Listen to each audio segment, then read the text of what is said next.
Thank you for downloading the Inspirational Women of Portsmouth podcast. My name is Ronnie Edwards and I run Pomodzi Creatives, which hosts the Inspirational Women of Portsmouth Awards.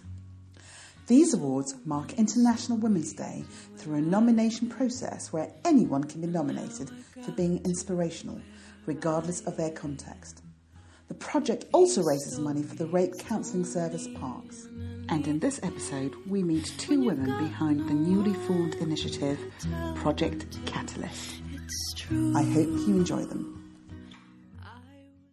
So I'm here with two lovely ladies. I say here, we're kind of working in this crazy lockdown world of online podcasts. But I'm staring at the screen at two lovely ladies, Lilliah Butcher. Thank you for joining us on the podcast. You are a consultant for something new and exciting called Project Catalyst. And Gemma Green. Hello. Hello. So, Gemma, you are you work for PARCS and you are the Project Catalyst lead as well. So I thought it'd be great to just meet you both and find out a little bit more about what it is you do. PARCS is something that's very dear to me because it's an organisation that, as a company, we've chosen to support. So a chance to kind of get to learn a little bit more about what goes on in PARCS is always very welcome, and I'm grateful for your time. And just to give some context, because people may not know about PARCS, would you mind just telling us, first of all, what the acronym is and what it focuses on? Okay, so PARCS, Portsmouth Abuse and Rape Counselling Service, as a charity is going to be 40 years old next year. It was set up by a group of women who were at the University of Portsmouth who wanted to put in place some support for women who were reporting rape in the Portsmouth area. At that time, there was no local support service for them. So they got together and, in one of the women's kitchens, I believe, started a helpline for women. And the charity really grew from there. It moved from helpline work, although PARCS still has the helpline, to face-to-face counselling. The counsellors then noticed about 20 years ago that adults were coming in, men and women were coming into PARCS for support, but reporting that the abuse had happened when they were children. So the children's service was then developed at PARCS. So that is almost 20 years old now. And now the charity support anyone of any gender who has been subjected to sexual violence and domestic abuse from 0 up. We have a drop-in group. We have young persons ISVA, so an independent sexual violence advocate. We have many groups available, and we have free specialist counselling available to, like I say, anyone that has been subjected to sexual violence. And PARCS believes that therapy should be long-term and should be free. Thank you for sharing that. How did you end up in PARCS? What's your story, Gemma?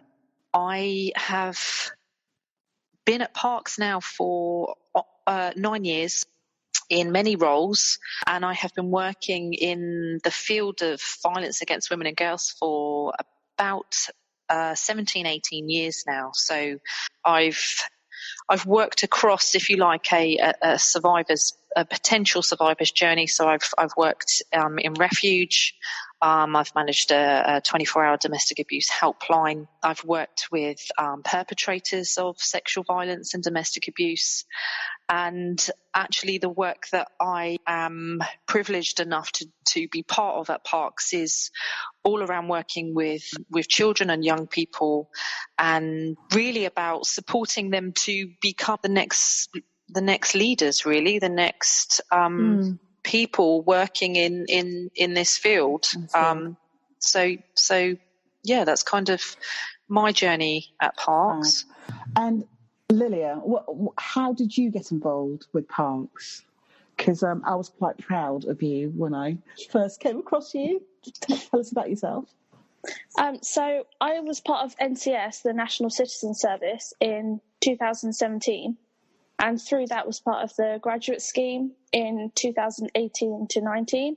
Right. And then through that, I got involved with the pilot project with PARCS.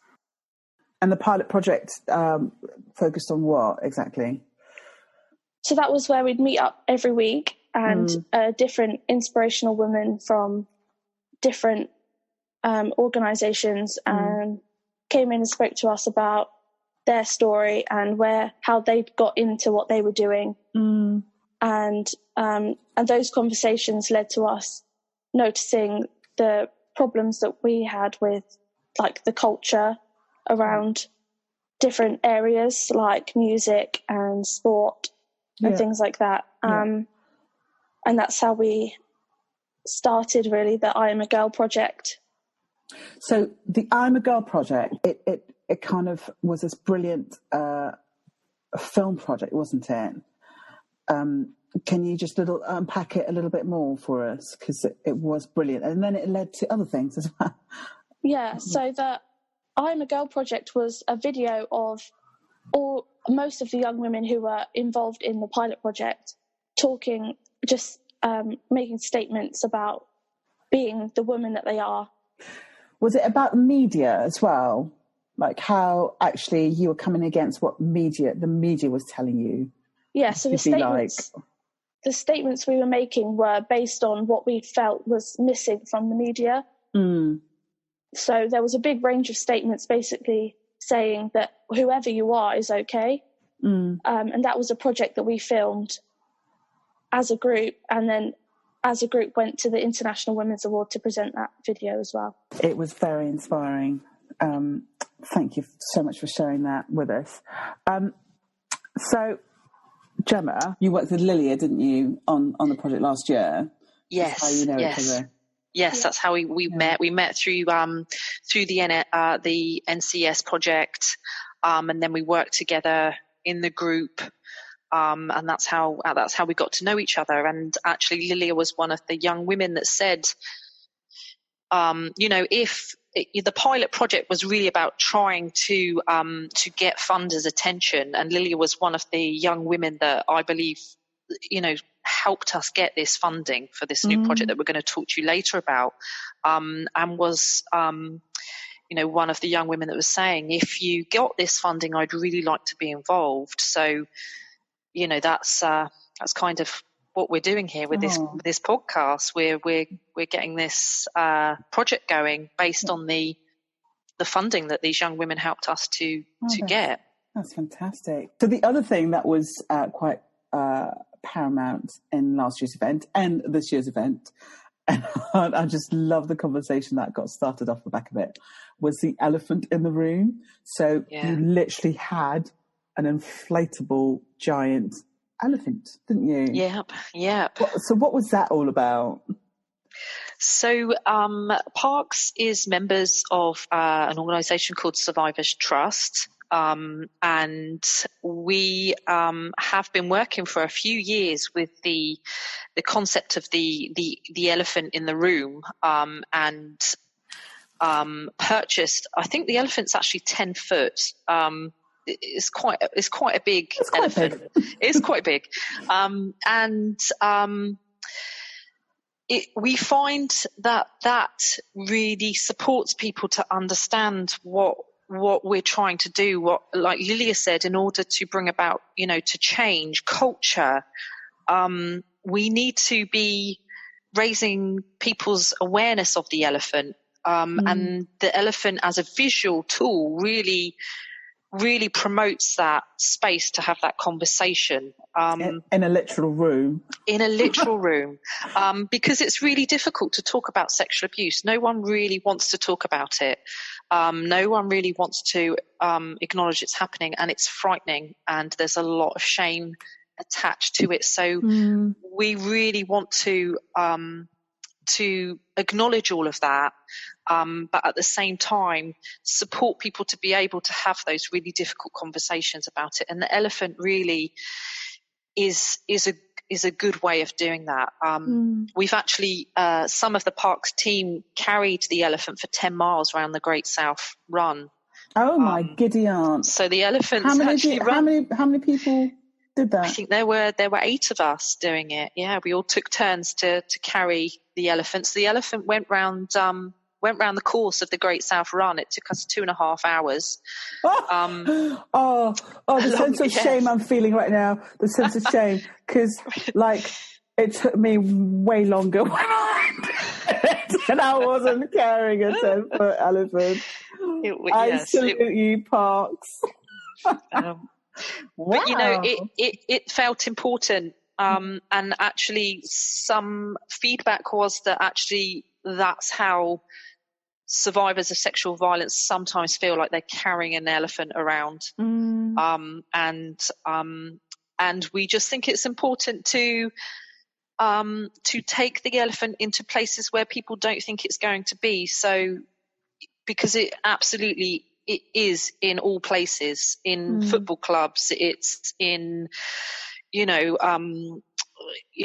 sports clubs, it's in schools, it's in the universities, in people's homes, it's everywhere. So we found that this is quite, Project Catalyst is all about activism, and we find that the elephant in the room, which we also took to the Inspirational Women of Portsmouth Awards, is our way of everyday activism. Where we go, the elephant goes, because wherever we go, the elephant is there. And how has this been worked in this current climate of lockdown and isolation? Is that elephant in the room still like a prominent feature, or are you doing other things? Yeah, absolutely.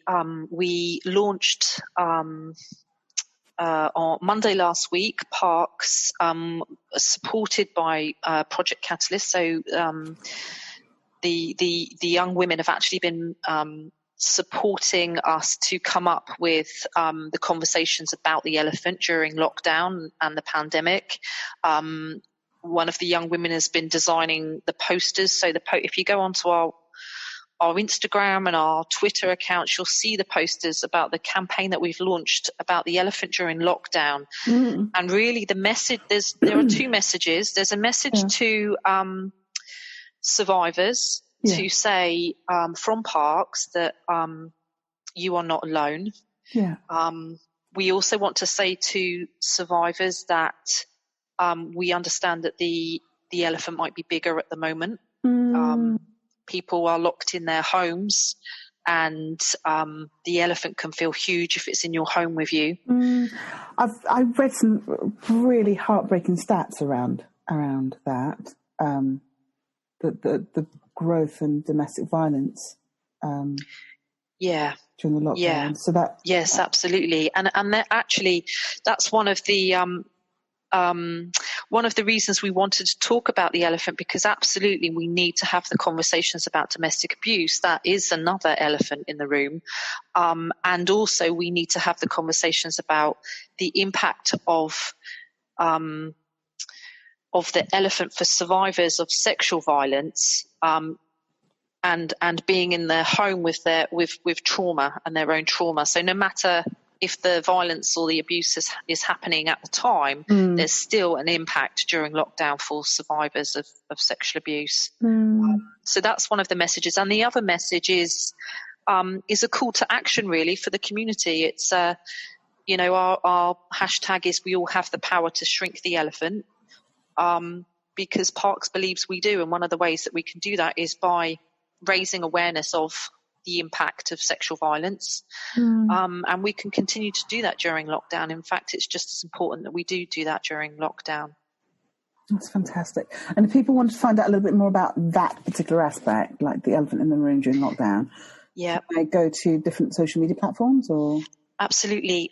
Parks, we're on Twitter. We've got 2 accounts on Twitter. You can find us at PARCS Project or PARCS Rape Crisis. And we are on Facebook as well. If you search for Parks, we will come up. And And that's all of the... Sorry, that's PARCS, isn't it? Yes, with a C.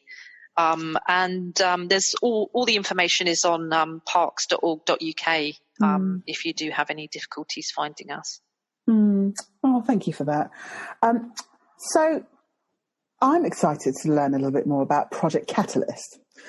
Lilliah, would you mind telling us what you know about it? And then Gemma will fill in any bits that might need filling in. Yeah. So it is a project. It's a 3-year project at the moment that aims to train young people who've been involved in projects into becoming their own leaders to do with violence against women and girls. Right. So at the moment it's quite small. We've started off with a group of women who've been involved in previous projects like the pilot project. And what would your role within that be then, Lilliah? So at the moment I'm kind of training to become a leader of one of these groups. So I eventually will have my own group of women from the community that I will run projects with alongside Gemma and the other women in the projects. That sounds fantastic.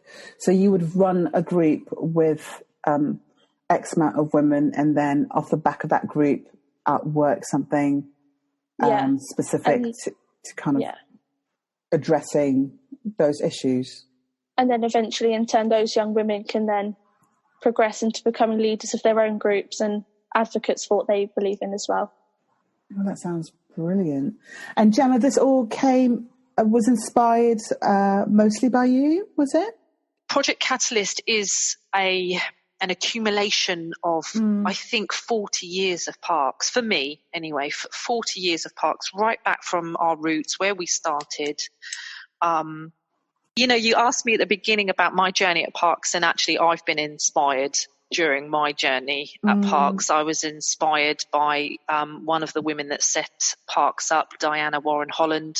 PARCS' building is named Diana House after her. I've been inspired by Kim Hosier, who's the current centre director. She's been amazing, at PARCS for 20 years. First time I met Kim, I just need to tell you about this. Bless her heart.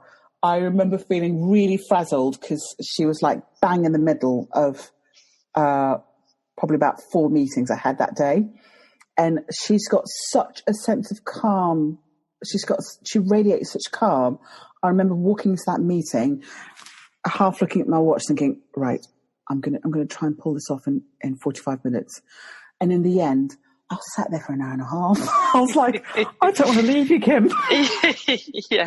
Let me make this my home. Let me make this my home. She was and this is literally the first time I met her. I just did not want to leave her presence. There's something, the Kim effect. But sorry, I interrupt. I interrupt. Yeah. So Kim has been inspirational, fantastic. And Kim, and everyone that works at PARCS, the trustees, the volunteers. Kim and I put the pilot together in days, and we went out and we just went over to Pompey in the community and the national and NCS there and just said, look, this is what we want to do. Can you help us do it? And Lilliah and some of the other young women were like, yeah, we'll do it with you. And yes, absolutely, that pilot is what I think kind of icing on the cake in terms of getting the funding for Project Catalyst. Yeah. And what is your hope for the project? What, at the end of the 3 years, what is it that you think I really want, and my hope is X, Y, and Z happen? My hope is that that we create a movement, and that we really capitalise on that movement, because I think PARCS is really good at doing that. So I hope that gets noticed. I hope for the young women to grow and develop into the young activists that they want to be, and they change things for themselves and for the culture that they're inheriting. And I hope that it raises the profile of people who are subjected to sexual violence, that people start to take notice and people start to care and get angry about it, because we should be getting angry about it. It's not okay. So those would be my main hopes for this project and for PARCS. Oh, such big visions. I love it. Yeah. Lilliah, can I ask you a question? What have you learnt anything about yourself in the last year from working from this project? Yeah, I've actually learnt quite a lot about myself. One of the main things being is that the feelings that I had about messages in culture and throughout different things relating to the pilot project was that they're not personal to me. So even though I do have those feelings and thoughts, others do feel the same as well. And it was that collective, those collective messages that we'd all picked up on was what made me and the other women in the project feel empowered to carry on and aim to make change. So within that though, I was just wondering, got one last question. If you were to give yourself a challenge to learn something new for this time next year, so in a year, this is for you, Lilliah, as well. In a year, I give you a call and say, Gemma, what have you learned in this last year? What would it be?